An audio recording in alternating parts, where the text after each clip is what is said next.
네, 3월 30일 시장이 마감했습니다. 오늘 시장을 좀 보면 요 며칠 이제 주식시장에서 호재라고 여겨졌던 일들이 반대로 나타나면서 장 컬러가 완전히 바뀐 모습이었는데요.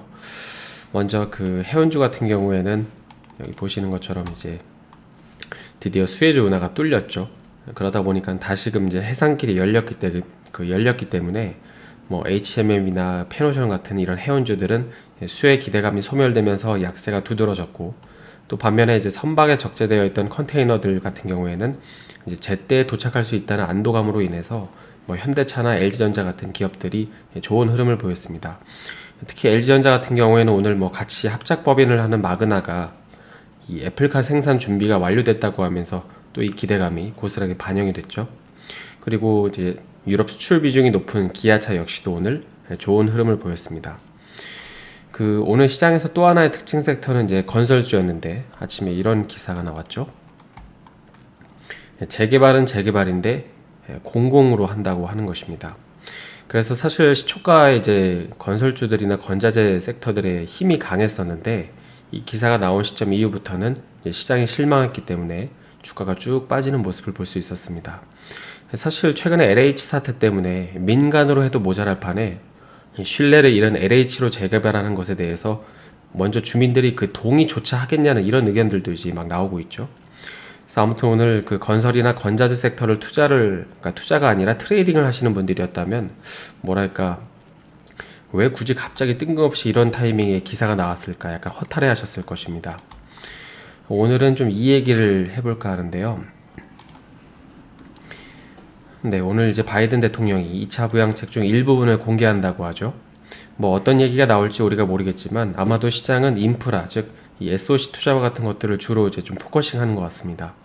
아무래도 뭐 예산 규모나 또 고용 창출 부면에서 볼 때 뭐 파이도 클 거고, 그러다 보니까는 이제 먹을 구간이 많기 때문일 텐데요.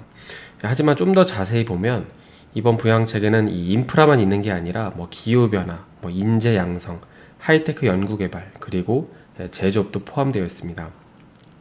그런데 이 한편으로 이 인프라 투자 부분에서 어떤 업종이 수혜를 입을지 찾아보는 것도 중요하지만, 그에 못지않게 이번 부양책에서 눈여겨봐야 할 중요한 부면 중에 하나는 바로 그 제조업 분야에 얼마나 예산이 책정되는지를 봐야 합니다.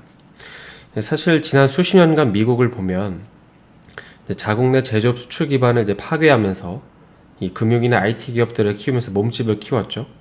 그러니까 설계는 본인들이 하는데 이제 생산은 다른 나라에서 이제 하는 것입니다.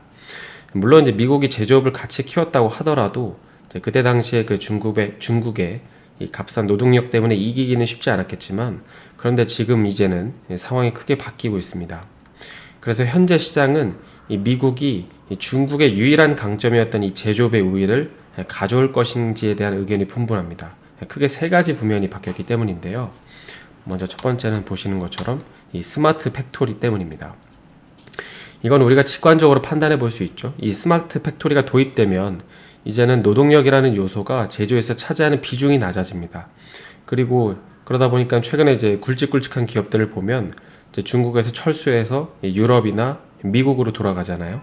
뭐 작년만 하더라도 이제 삼성전자가 중국에서 TV 공장을 접고 또 스마트폰 공장을 철수하기로 결정했고, 뭐 애플 같은 경우에도 맥북이나 아이패드 생산 라인을 이제 철수를 했습니다. 물론 뭐 지질학적인 요소도 있고 또 중국의 인건비가 오른 것도 한몫을 하겠지만, 이제는 제조업에서 이 노동력이 중요해지는 시대가 끝나가고 있기 때문입니다. 그리고 이제 노동력을 만약에 사용한다고 하더라도 더 값싼 곳으로 가겠죠. 그래서 그 앞서 언급했던 애플 같은 경우에는 중국에서 베트남으로 옮겼습니다. 그리고 두 번째 같은 경우에는 이 미국과 중국이 더 이상 협력 관계가 아니라 이제 경쟁 관계가 되었다는 게 분명하게 나타났기 때문입니다. 사실 미국 입장에서는 뭐 화웨이의 5G나 뭐 틱톡의 개인정보 유출 같이 이렇게 하이테크 산업을 건드려서 싸우는 것도 중요하지만, 이 한편으로는 이런 산업보다도 중국의 제조업을 건드리는 게 더 효과적일 수 있습니다. 왜냐하면 이건 곰곰이 한번 생각을 해보시면 되는데, 중국에서 이제 사는 사람들 중에 제조업에 종사하는 사람이 많을까요? 아니면 이 하이테크 산업에 종사하는 사람이 많을까요? 현재 중국 같은 경우에는 1억 명이 넘는 사람들이 제조업에 종사하고 있다고 하는데, 만약에 이들이 직장을 잃게 되면 이거는 이 시진핑의 장기 집권에도 영향을 줄 수 있겠죠. 그러니까 경제로 타격을 받는 것보다 체제가 붕괴될 수 있기 때문에 이게 사실 중국에게는 더 큰 리스크입니다. 그러니까 더 치명적인 것이죠. 그리고 세 번째는 약간 다른 이제 의미에서 그 위안화의 절상이 보시면 이제 위안화의 절상이 이루어지고 있다는 것입니다.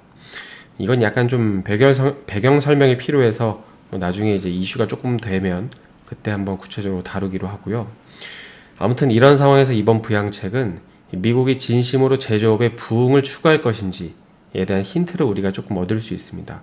지금 한국도 계속 삼성 보고 들어오라고 하잖아요. 이런 것들이 연속성이 있는지 단순히 보여주기식인지를 확인할 수 있는 것이죠.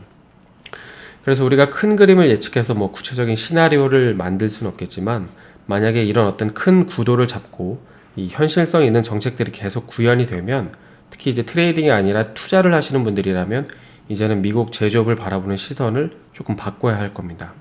그래서 이제 비단 내일 부양책만 놓고 봤을 때 뭐 남들이 건설, 그 5G, 뭐 SOC 투자 이제 섹터만 바라볼 때 우리는 이제 오늘 제조업에 대해서 살펴봤으니까 이번에 조금 더 리서치를 해서 남들보다 조금 더 빠르게 움직일 수도 있겠죠. 오늘은 간단히 그 바이든의 부양 정책에 대해서 남들이 생각하는 것 말고 다른 관점에서 한번 생각해 보자고 말씀을 드렸는데요. 오늘 영상이 도움이 되셨다면 좋아요와 구독 부탁드립니다.